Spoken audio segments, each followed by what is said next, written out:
Tapi gue pernah mikir ya, kayak gue ngasih punya anak deh. Bisa dipikir aku kalau nggak gue punya anak ya, kayak gak ada yang siap punya anak ya. Bener, gak ada yang siap. Dari pengalamanku kok akan berubah dengan sendirinya kan. Gue nggak kayak ngasih tanggung jawabnya itu loh. Apa sih yang rasa berubah banget? Yang ngerasa berubah banget waktu ada anak. Iya, Arogansi itu. karena lebih banyak yang masih dilindungi gitu. Karena mas ada orang di punggungku dulu waktu aku awal-awal nikah sama Greta tuh ngerokok di kamar, ngerokok di santai. Greta bilang, "Iya bawa rokok, lo gak peduli." Ya ini rumahku kayak gitu. Begitu ada anak, udah beda cerita. Kayak bawa rokok di baju, ganti baju, cuci tangan kayak gitu. Udah beda dengan sendirinya. Nggak disuruh tuh. Keras kepalanya berarti Iya, turun. emang laki-laki turunin harga diri sih Di anak ya. karena anak, pasangan, karena orang lain sih biasanya. Kalau ngomong siap ya Son, siap tanggung jawab ya ke bahasa kau ya. Yang nilai bukan diri kau sendiri kan. Pada saat yang di atas udah ngasih kau tanggung jawab, berarti itu it means sebenarnya kau udah siap. Tapi kau mengakuin itu atau enggak tahu. Ya fit itu kemarin.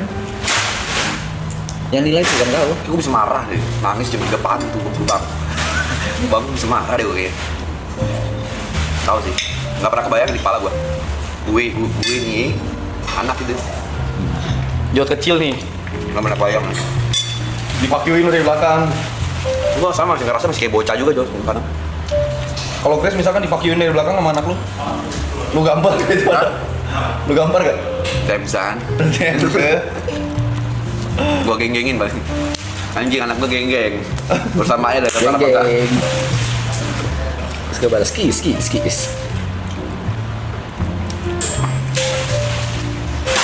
Duh, Gue sih masih gue backhand anjing. nih gue takut banget punya cewek cok. Oh iya, anak cewek ngeri. Gue udah bilang sama Grace, kalau misalnya memang married nanti punya anak, cowok gue akan ikut urus. Kalau cewek, ya Tanggung jawabnya sama Son. Anakku pertama cowok, kedua cewek, ketiga cowok. Begitu punya anak cewek, aku langsung kepikiran kenakalan remajaku. Emang, aku langsung kepikiran pergaulan bebas zaman sekarang itu kayak gini. Zamanku aja kayak gini, apalagi masa depan gitu kan. Langsung kepikiran semua di otakku. Tapi mikir lagi, sama-sama harus menjaga. Kalau ada orang bilang, kalau misalnya kau punya anak cewek, kau harus jaga. Kalau misalnya anak cowok, kau harus jaga titik satu orang. Kalau punya anak cewek, kau harus jaga titik semua orang. Ada yang bilang kayak gitu kan. Menurutku, aku nggak setuju dengan itu. Karena kalau punya anak cewek, kalau punya anak cowok juga, menurutku aku juga harus jaga memek semua orang. Bisa aja anakku yang titiknya masuk kemana-mana kan. Atau lebih gampang jaga memek satu orang kalau anak cewek nih. Itu menurutku sama aja sih, sama aja. aku udah berpikir kalau memang cewek, kalau gue ngurus ya, kayak gue sangat protektif gitu. Sangat pasti. Cewek sangat protektif. Pasti sangat protektif deh. Kayak Contoh. bisa kayak, misalnya alat kelamin bisa gue gembok pakai fingerprint gue deh, sampai di umur 18 gitu. Alat kelamin. Ya. Papa kamu pipis. Jelas tentang pipis. Kayak Ya nggak bakal. Beda nanti rasanya akan beda. Umat Son. saya itu. Beda. takut gue sumpah tuh, takut banget gue. Yang penting edukasi sih. Pakai kondom gitu. Tapi pasti itu kalau misalkan dicerita suka sama cowok ini pak, background check. Nah itu. Background check. Mungkin yang harus kau keep up adalah cara skema cowok pada nanti zamannya anakmu. Skema tiap tahun kan berubah nih caranya nih. Kayak misalnya tahun di masa sekarang orang bisa kayak gitu lewat apa sih, Bumble atau apa satunya, Atau kok kayak gitu. Tinder, Bumble, Tinder kan bisa ketemu habis itu kan langsung bisa gitu. Ya tuh harus keep up sama itu sih. Nanti di masa depan pada saat anakmu udah gede, gimana caranya memproteksi itu harus keep up. Anak cowok paling pengeluarannya sih mesti dia mau ngapain, kartu dia tuh koneknya ke email gua. Oh kalau gue kartu kalau gitu nggak gue nggak ngas, gue bebasin gue. Enggak. Pokoknya sampai dia, pokoknya ya kalau gue sebenarnya ini aja, ada prestasi ada reward aja. Dia pasti. Reward and punishment. Ya, tapi kalau kayak cara dari gue kasih akses gitu, akses keuangan enggak anjing. Enggak lah. Enggak anjing. Kayak misalnya dia mau ngerokok. Misalnya nih, dia SMA. Anak gua aja enggak. Lu mau ngerokok nih? Gue bilang silakan. Tapi lu beli rokok sendiri. Pakai duit lu gitu. Jangan, gue nggak, pokoknya duit yang gue kasih ya buat kembang di sekolah segala macam, nggak bakal anjing gue kasih buat yang lain-lain. Make sense. Gue kayak nggak bisa gue, yang kayak kasih ini buat kamu hidup sebulan itu, gue nggak bisa gue. Kalau gue tos koin sih. Pak mau ngerokok, PT. gambar angka. Apa in the name apa sih? Kata Arab semalam? Nggak tahu. World In the black of my winter. in the blade of winter oh gitu ya. Koin tip. Kan, berinya, Hah? beri sih sekalian. Oh.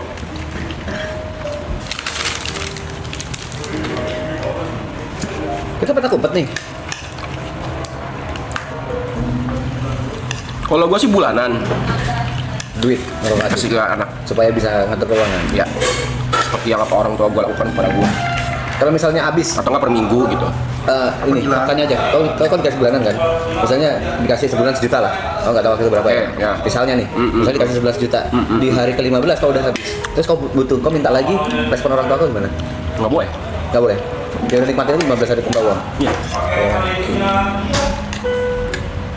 Tapi tergantung dulu ya. Misalnya kayak kalau aku kan dulu SMA dari sekolah kan selalu tiap hari bawa bekal, bawa makanan di rumah. Jadi aku nggak jajan di sekolah.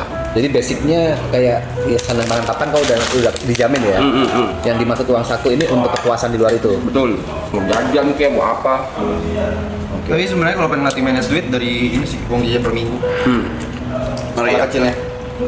Per minggu. Per minggu. Ngeri ya. Cuma kalau gue pasti gue ternyata per hari. Jadi ya udah lu fokus belajar. Manage uangnya lu teori dulu. Kalau gue ya teori dulu. Pokoknya gue kasih duit ya buat lu makan. Buat lu jajan makan gitu. Jujur ini bukan maksud rasis ya, aku pengen belajar manage keuangan dari orang Chinese. Memang di Indonesia kan orang Chinese pinter-pinter gitu loh ngatur keuangan. Pengen aku belajar yang bisa aku terapin ke anak nanti gimana. Kalau saya cuma satu baik konten dulu. Ini teori ya, teori mah kita banyak. Kita praktek juga kita nggak bisa. Teori lu ngerti? Teori mah ngerti. Self-self kita. Teori cuma satu, dari dulu gue diajarin. Oh, udah. Kalau belum mampu makan nasi, makan bubur dulu. Kalau mau nasi makan bubur dulu. Itu pepatah Cina lama tuh.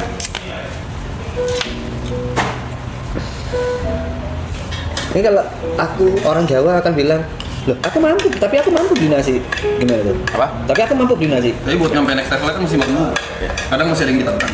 Kalau kata emak gua, saatnya nih musim-musimnya kita kencangkan ikat pinggang. Badan mungkin bakal lebih kurus. Tapi for the greater good. Buat hal-hal Sebenarnya pepatah itu cuma kayak mau nyampein. Kalau lu kaya banget, jangan baik gaya gitu. Tuh. Jangan hedon, jangan apa ya? Orang Cina kan dari dulu ya, kalau lihat Cina ya. Kalau lihat orang Cina buka toko kan, nggak kenal hari libur kan. Nah, Nggak kenal. itu salah satu yang aku salut sama orang Cina. Sesepi-sepi apapun dia tetap jaga, dia tetap buka. Bapak gua kan Keren. toko minimarket kan. Ya. Dia libur cuma Natal. Berarti 364 harinya kerja dia. Kadang Imlek pun ditabrak. Natal pun kadang sore udah buka lagi. Setengah hari buka. Setengah hari buka. Keren itu, sangat keren. Kita selalu ada Ada tuh, ada yang bilang Self anjing reward. stres kerja self healing mau healing ada. Ada. Gila, generasi orang tua kita gila. Ada. ya. Ya mungkin itu yang tadi kau bilang soal kalau jabat negeri jangan banyak gaya. Ini yang aku melihat ya, sorry bukan maksud rasis ya. Kalau di Jember, orang Chinese di BCA Prioritas pakai celana pendek, Ya. sandal jepit, bawa kresek, isinya duit. Ya. Tapi kalau kebanyakan orang pribumi masuk BCA Prioritas, di storyin anjing. Kayak beda banget gitu, gapnya tuh kayak beda banget. Ada juga yang story. Ada Ya. juga ada banyak. Itu masih kelintir orang tua. Itu sih bukan masalah etnis ya. Bukan etnis, mana? Itu nggak ada masalah sama etnis sih. Ada nggak saya etnis. Oke. Kalau lu Itu tanya sama- kayak sama- cara manage sama- uangnya, sama- suku dari dulu gue diajarin gini. Sebenarnya bukan dari nyokap bokap doang juga gitu loh. Maksudnya dari teman-teman gua, misalnya saudara-saudara gua. Misalnya lu punya duit 10 juta nih, rata-rata. Dia bakal nabung 70%-nya, 7 juta. Nih, misalnya gaji bulanan nih 10 juta. Dia bakal nabung 7 juta. Gimana caranya hidup dengan 3 juta? 3 juta.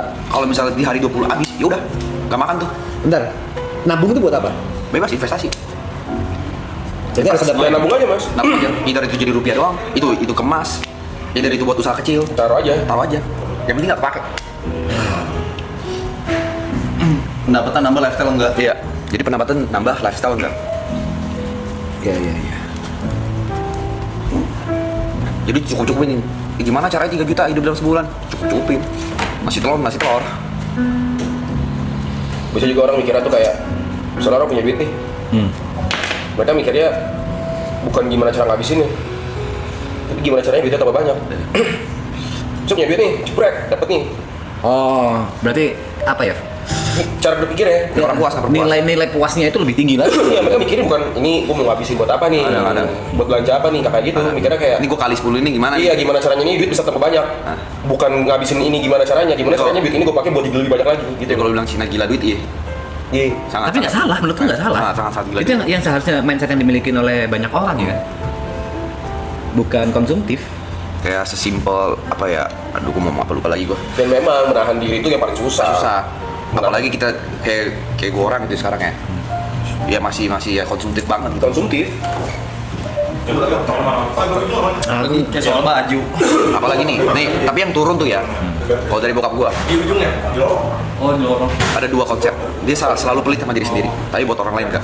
Sama satu, sama yang kedua, dia mau berapapun makanannya, nggak pernah lihat. Nggak pernah lihat maksudnya? Nggak pernah lihat harga.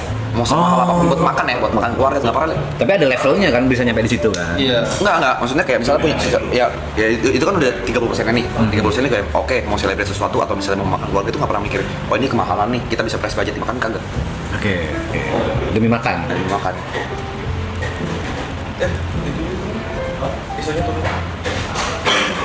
Jadi nyokap gue tuh selalu ngomong, nggak pernah ngomong makan tuh diirit-irit, makan tuh jangan mahal-mahal, nggak pernah. Tapi selalu kayak belanjamu ditahan-tahan, belanja onlinemu ditahan-tahan, selalu kayak gitu. Nggak pernah gue dengar ada kayak makanmu kemahalan itu, nggak pernah.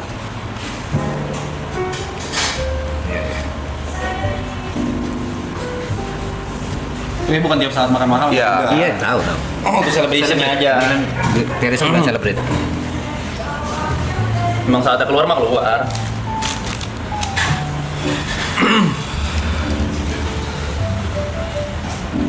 Nah kalau apa ya, kebiasaan gue itu tuh dari bokap gue satu, konsepnya satu bokap gue. Kalau gue makan, temen gue harus makan. Nah, Gue nggak peduli lu nggak ada duit, gue nggak peduli lu lebih kaya segala macam. Kalau bilang tapi gue nggak ada, bodo amat, gue makan lu makan. Karena gue Kebersamaan makan ya? nggak ada nggak. Nah itu turun dari bokap gue. Nyokap gue sempet komplain itu. Soalnya kayak, tapi bukan soal makan ya, kayak kenapa sih lu bantu sering banget bantu temen gitu. Padahal masih ada nih family yang have to feed gitu. Tapi emang udah tabiat aja dari bapak gue. Belajar itu dari jalan. Gue gede di jalan nggak punya duit tuh. bentar. Konsep gede di jalanan itu gimana? Lebih banyak di luar, banyak di rumah. Di rumah tuh cuma tidur, kerja nongkrong, cuma duit jajan dikit. Kalau gede di jalanan itu bukan anak pang kok ya? Bukan. Gede di jalanan maksudnya lebih Belajar bareng teman-teman. Iya. Oke. Nah, belajar dari teman-teman gitu. Kayak misalkan, yuk makan. Ah. Ada duit. Terus kayak, Ya bodo amat. apaan sih? Orang gue yang ngajak. Iya. Kalau gue yang ngajak udah pergi makan aja. Gue udah tahu lu gak punya duit dari awal kan ya. Gue nggak peduli lu punya duit, gue ngajak lu Peduli. makan. Makanya kalau misalkan soal makanan, Berapapun ya udah. coba mau makan guys. Beli banyakan gitu kan. Tapi ada sungkannya nggak sih? Kalau aku sih kayak Selalu sungkan. ada nggak enaknya gitu Selalu loh. sungkan. Cuman itu Sosok tapi nggak peduli. itu gimana ya? Ujung-ujungnya tuh sama kayak korban kejahatan bakal jadi pelaku kejahatan, korban kebaikan juga bakal Tunggu jadi 58 merah. Anjing. Tapi belum tentu korban kejahatan jadi pelaku kejahatan ya. Mostly ya. Tapi belum tentu. Aku Belum tentu. Ya belum tentu. Mostly kayak gitu. Ya restream ya 5 menit lagi guys. Jadi ada yang mau disposable pots gak? Jujur enggak. Nggak ada ya? Kenapa tuh? Oke, kau punya? Ada tadi. Kita banyak banget pot di sini kan. Iya. Cepetnya cabut dulu, cepetnya apa ya? Ini yang di atasnya dulu. Kalau mau ngetes, nggak tahu kenapa orang ada berpikiran seperti itu. Nggak tahu kenapa banyak orang berpikir seperti itu. Kalau cara manajemen itu ada juga tuh 442 kayak formasi bola, tapi 442 ini beda-beda kadang. Kalau 442 gua, 442 ada banyak jenis, tapi kalau 442 gitu ya lu 4 investasi. Dari dana yang masuk 1.400.000 lu buat investasi atau nabung. Oke. 400.000 buat hidup atau 200.000 buat dana darurat. Nah, 4 yang 2 yang terakhir bisa lu balik. Berarti konsepnya kan 6 tetap 6 ini kan, tetap 6 nabung kan jatuhnya. Nah, jadi bisa ada dua. Yang pertama tuh kan bisa 10 juta. 4 juta buat lu nabung. 4 juta lagi buat dana darurat. 2 juta yang katamu. 2 juta buat hidup. Dan ini dibalik gak apa-apa. Misalnya lu mau 4 juta yang dana darurat, 2 jutanya buat makan, buat hidup gitu. Nah 4 juta yang tengah itu, yang buat dana darurat, itu yang benar-benar gak boleh lu sentuh. Kalau investasi kan bisa naik turun. Yes. Kalau ini Bisa gagal lah. cash, ini bentuknya cash. Either lo memang asuransi jiwa kayak asuransi kesehatan atau misalnya dana-dana yang memang kalau lu sakit atau lu kena kecelakaan atau butuh yang urgent banget lu pakai. Oke. Nah, gua selalu punya 3 ATM. Dana darurat ini, gua nggak tahu PIN. Yang tahu? Gue nggak pernah tahu PIN-nya. Gue nggak ada kartunya. Kartunya gue buang. Cuma ada buku tabungannya doang. Jadi one day gue butuh itu, gue harus ke bank. Terus, Agak susah. Jadi jadi nggak ada cara buat tarik. Ada cara tapi benar-benar Iya, susah. susah banget. Kau persusah itu. Oke. Sempet terapin tuh. Yang itu. Ada si Jod. Wah, keren sih. Aku akan nyoba menerapkan sih hal itu. Yang investasi pun kadang masih dibagi lagi tuh. Iya, pasti lagi. Investasi yang Kan dari risiko 4 juta ini kan 100% nih. Ya udah, yang low risk sama high risk. Kalau gue bisa 80-20, 20-nya high risk. 80-nya low risk apa sih? Emas. Iya kan? Deposito. Keren. Ikut-ikutan ya aku belajar dari dia. Gimana? Jadi gue ada satu tabungan yang sampai sekarang, ini gue udah tabung dari 2016, gue nggak tahu isinya berapa, Pe. Tabungan darurat gue nih, gue nggak tahu isinya berapa. Kau isi terus tapi. Ya. Darurat ini, kalau misalnya amit-amit tidak ada keadaan darurat, ini akan jadikan sekolah anak-anak gue nanti. Kau nggak mau tahu isinya karena Gua nggak mau takut kegoda. Iya, gue nggak mau tahu.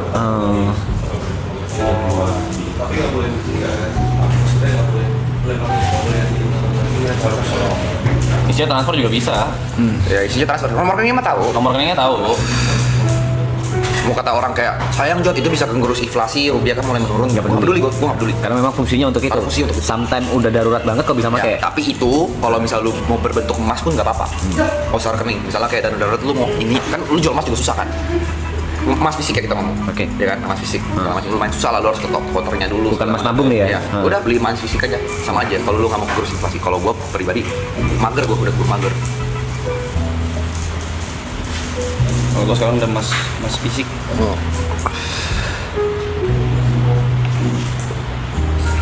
Tapi banyak bakal orang yang bilang kayak cara gue tuh old school banget ya, gue gak apa-apa anyway. Setiap orang kan Karena punya cara masing-masing. banyak juga yang investasi yang misalnya kayak investasi yang 4 juta tadi 100%-nya di kripto, di bitcoin doang, ada, nggak salah. Tapi kayaknya nggak buat gue aja gitu.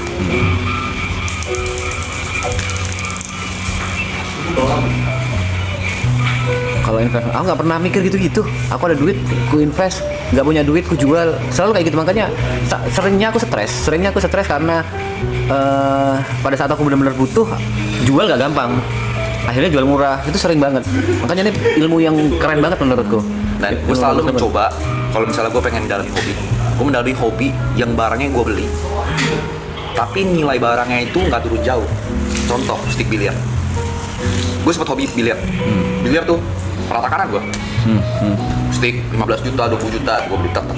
Tapi gue tahu, gue pilih stick yang memang ketika nanti gue memang udah bosen dan gue jual lagi, setidak-tidaknya gue bisa jual harga beli. Mungkin kebetulan. Aku bisa bounce back hidupku itu gara-gara aku jual stick golfnya bapakku. Dan itu harganya masih tinggi gitu. Ya dari sini dulu guys. Dari sini dulu ya guys.